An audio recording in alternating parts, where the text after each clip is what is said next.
Bonjour et bienvenue pour une petite vidéo sur le nouveau raid qui s'appelle le Dragon Crate, la chasse au Dragon Crate. On va affronter les ennemis des Mandaloriens, des Tusken, des Java. C'est la nouvelle formule de raid que je trouve assez intéressante en fait, parce que déjà d'une ça change. Ça permet d'exploiter des teams qui nous servent pas à grand chose. Donc bon, c'est sûr que du coup c'est à double tranchant parce qu'on les a pas forcément évolués. On est tenté du coup de vouloir les faire, de les EP assez rapidement. Donc forcément, en fait, on se pose toujours cette question des jeux FTP, quoi, hein. Est-ce qu'on va pouvoir continuer de s'éclater, s'amuser gratuitement? Alors oui, mais par contre, c'est clair que on n'aura pas les gros scores tout de suite. Et ce qui est un petit peu, comment dire, un petit peu relou, on peut le dire comme ça, c'est qu'on n'aura pas tout de suite les super récompenses, hein, parce que vous voyez, en fait, il y a trois monnaies, trois nouvelles monnaies, qui correspondent donc à des niveaux de difficulté de votre raid et à titre personnel, mais à titre, comment dire, de récompense aussi de guilde. Donc vous voyez, en fait, plusieurs paliers, quoi. Et puis, donc en fonction des paliers, on peut récupérer telle ou telle récompense. Et malheureusement, ben, pour taper les super récompenses et pour avoir, on va dire, un beau paquet de récompenses, eh ben, il va falloir faire les très hauts niveaux. Donc, ces niveaux donc, sont les modificateurs de difficulté, hein, ce qu'ils appellent. Donc, vous avez le niveau 0, où en fait, vous pouvez utiliser quasiment tous les persos, bon, bien sûr, prérequis pour cet event, à partir du moment où ils sont minimum 5 étoiles. Il n'y a pas de restriction sur les gears, sur l'équipement, mais c'est vraiment des restrictions qui sont sur les étoiles. Donc vous avez 5 étoiles minimum. Ici, par contre, on passe, vous voyez, requis niveau 12, ainsi de suite. Donc requis une relique, 3 reliques, 5, 7 et 8 reliques. Bon, on n'est pas prêt d'avoir les Tusken R8, hein. Donc pour l'instant, moi j'ai décidé, bah, au moins sur cette première, sur cette première fois en tout cas, je me suis contenté du niveau 0, hein. Euh, si j'avais su, j'aurais peut-être fait quelques combats sur le niveau 1, mais bon, là, il ne reste plus qu'une seule équipe, parce qu'en fait, la particularité, donc, c'est que ce boss, en fait, cet event dure 3 jours, et donc, il y a un refresh tous les 24 heures, mais vous ne pouvez pas réutiliser les persos déjà utilisés. On peut faire que 5 batailles par jour, mais à partir du moment où donc, vous avez utilisé des personnages, le jour d'après, vous ne pourrez pas les réutiliser. Alors moi, j'ai déjà fait mes 5 premières batailles hier, donc j'ai fait un petit score, hein, c'est pas GG, mais bon, pour la première, c'est la première. Voilà, pour l'instant, je suis classé troisième de ma guilde. Donc on fait tous des résultats plutôt, on va dire, plutôt médiocres. Je ne sais pas combien de fois ils ont joué, les collègues. Je ne sais pas s'ils vont rejouer, s'ils ont assez d'équipes pour continuer. En tout cas, moi, pour l'instant, il me reste plus qu'une seule équipe. Donc, j'ai commencé à chercher, à fouiner. Donc, il me reste ça, hein. Donc, c'est pas la folie, hein. Sinon, j'ai 3 Tusken et une armurière. Donc, pas de quoi refaire une équipe complète en termes de synergie. J'ai décidé d'utiliser cette formation Cartel de Hutt sous cette forme. A priori, c'est celle qui me permet de faire les meilleurs résultats. Donc, je vous ai épargné toutes les tentatives que j'ai fait préalablement. Et eh bien, on va en faire une ensemble. Donc, si le résultat me convient, je pourrais le sauvegarder. Et sinon, je le recommencerai. Voilà, ce qui est assez intéressant, c'est que vous avez 24 heures du coup pour retry euh, jusqu'à ce que vous soyez satisfait de votre résultat. Donc, la particularité de ce raid, on a ici, vous voyez, le Dragon Crate, hein, on a aussi ici ce qu'ils ont appelé des lots d'explosifs. On a 3 lots d'explosifs disposés ici. On peut en mettre que 3 par 3 maximum. À partir du moment où vous en avez 2, si vous voulez en rajouter un, vous n'en aurez pas 4, vous n'en aurez que 3. Là, vous avez ici, donc, si j'arrive à le choper, voilà, les buffs, enfin les debuffs pour le coup, que mon cartel afflige au dragon. Et puis ici, vous avez donc les différents comment dire, attaques qu'il va avoir. Donc il s'enfonce dans le sable, il vous gobe tout cru. Ce qui est chouette, c'est on peut le recracher. Il vous mordille et puis donc vous inflige donc des dégâts. Et ici, il vous vomit dessus. Donc, il vous jette un spray de venin corrosif. Donc, il vous met plein de debuffs. Donc, c'est très sympa. Ce sont des debuffs qui durent 2 tours, pardon. Donc voilà, donc c'est parti. Alors, suite à un tuto que j'ai regardé de Pépito, il a mis en avant le fait que c'est vrai que quand on tape directement le Dragon Crate, on ne lui fait pas de gros dégâts, surtout avec les petites équipes qu'on a. Et donc le moyen en fait de faire des dégâts, on va dire faciles, c'est d'utiliser les explosifs que vous avez sur le côté, les petits lots d'explosifs. Donc là en fait, mon premier joueur à enchaîner, c'est mon homme de main de la pègre. Donc lui, il peut comment dire, poser des détonateurs thermiques. Donc en fait, c'est ce que je vais faire. Hop, premier détonateur thermique, comme ça, quand il va exploser, eh bien, en fait, il fera des dégâts. Et puis ici, là, maintenant, je passe à Bush, hein, comment la petite Leia déguisée.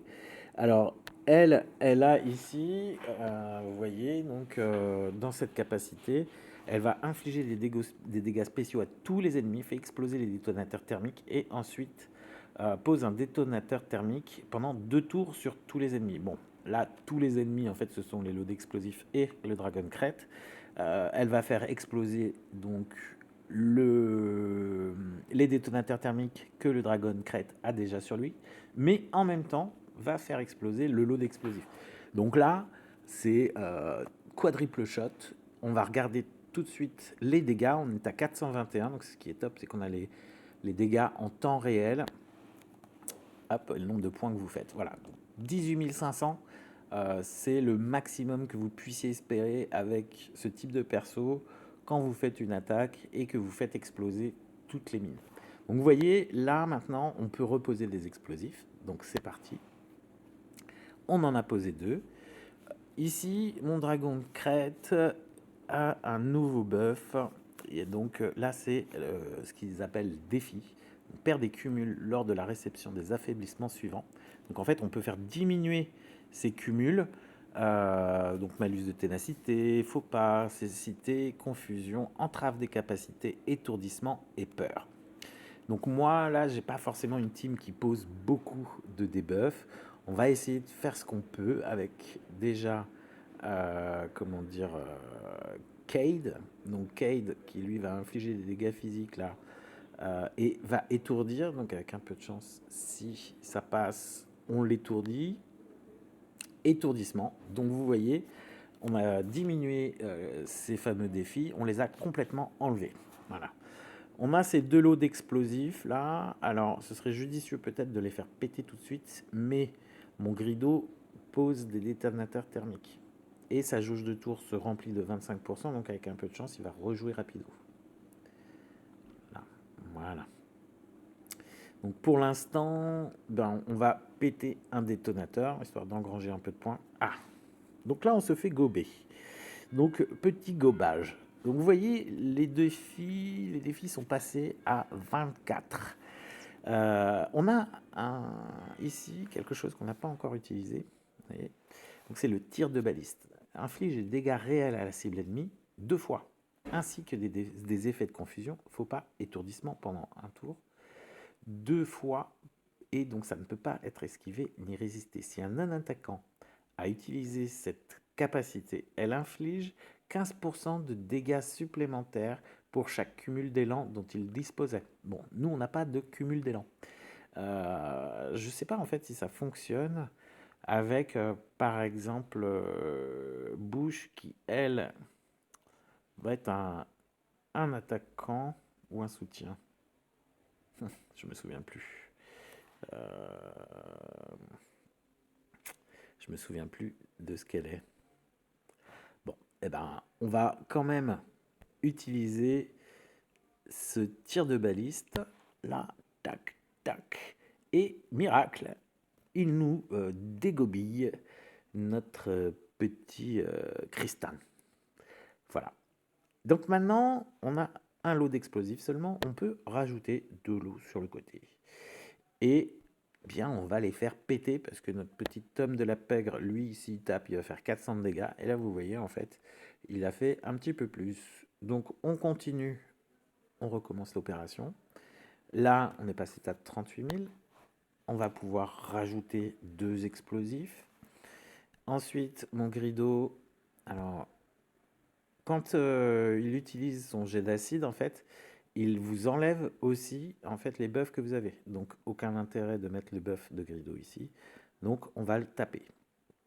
J'aurais dû viser un explosif. Il me semblait que j'avais visé un explosif. Mais bon, c'est pas grave. Alors, là, on explose. Et vous voyez, en fait, une fois qu'il est enfoui, il a cette petite barre violette de protection. Et donc, suite à différentes batailles, on a pu constater que si on n'a pas fait disparaître cette barre de protection tant qu'il comment dire, qu'il est enfoui sous terre, ben quand il ressort de terre, en fait, il vous comment dire, il vous carnage, il vous enchaîne jusqu'à temps que vous y passiez, en gros, sauf si vous avez vraiment une team super résistante. Donc, il ne faut pas traîner. Le problème, c'est que les dégâts qu'on va lui faire avec cette barre de protect, ils sont vraiment minimes, surtout si vous avez une toute petite équipe. Donc, ce qui est assez intéressant, ce sont ces fameux détonateurs thermiques. Eh bien, on va les utiliser. Et là, vous voyez, bam! Avec l'explosion de ce deuxième détonateur thermique, notre Dragon Crête a perdu sa barre de protect. Et donc, il est sorti. Et vous voyez, sa jauge de tour n'est pas à fond. Donc, on peut encore l'attaquer. Donc là, on va poser les petits lots de bombes. Ensuite, on va attaquer. Voilà.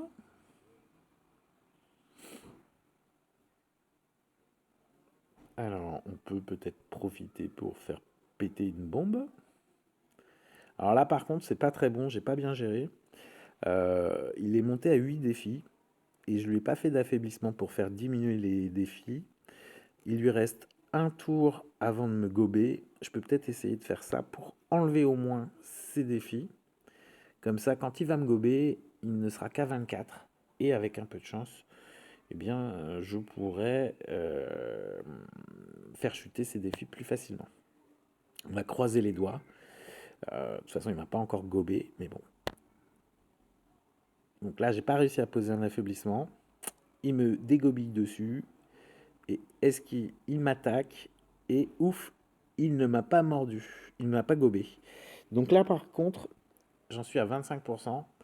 Donc ça risque d'être tendu pour récupérer rapido la baliste. Là, mon mon attaque de Cade a été résistée, donc je ne lui ai pas fait descendre ces fameux cumuls de défis. Ça fait longtemps qu'on n'a pas marqué de points. La jauge de santé de mes bonhommes a bien diminué. Donc on va marquer des points. On va faire sauter tout ça. Voilà. Bim bam. On passe à 72 000, vous voyez. Donc là, il m'a regobé mon cristal. Donc, Tristan, il va connaître l'estomac de la bête par cœur si ça continue. 28 cumuls, on est à 87%, ça risque d'être chaud, je vais pas pouvoir, mon avis, ça va être très compliqué. Ouais, ça va pas le faire. Donc là, il va me vomir de l'acide dessus, normalement. Ah non, cool. J'ai récupéré la baliste. Donc, hop. Donc, vous voyez, la baliste, en fait, elle va vous faire diminuer de 28 cumuls à peu près. Vous pouvez repartir à 0 du coup. Donc là, on a les 2 petits lots d'explosifs. C'est reparti. Hop. Tac. Voilà. Bon, j'ai quand même perdu Grido dans la bataille.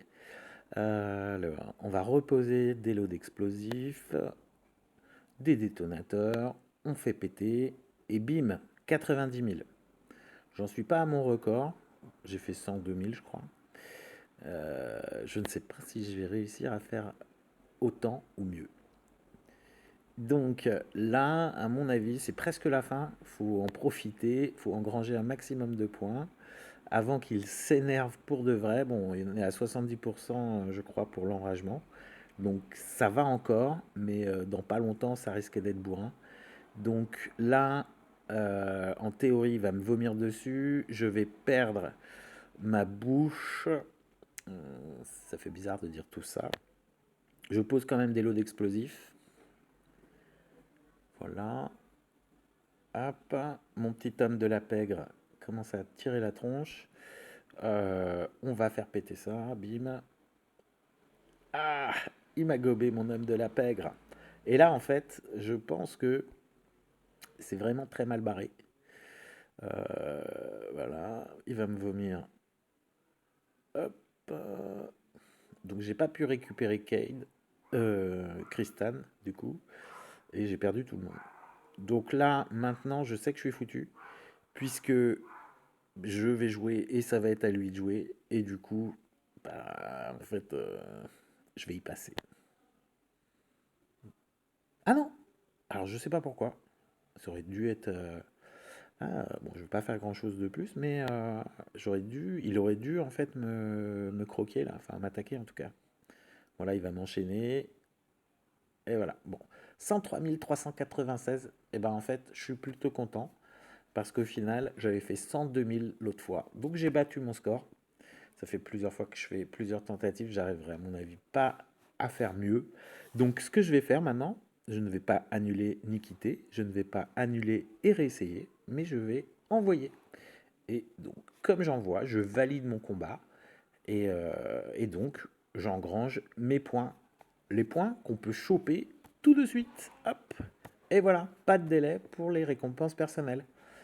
Par contre, il va falloir être un petit peu patient et espérer que ma guilde réussisse à monter un peu le score pour qu'on puisse au moins atteindre cette caisse-là. Mais j'y crois pas, la caisse à 73 millions, ça risque, elle est loin celle-là. Il y a un sacré gap entre les deux là. 26 et 73, ils auraient pu mettre une caisse entre les deux. Enfin bref. Donc voilà, j'espère que les informations ont été pertinentes, précises, compréhensibles. C'est une vidéo qui est un petit peu plus longue que d'habitude, je m'en excuse, mais il y avait vraiment beaucoup de choses à présenter.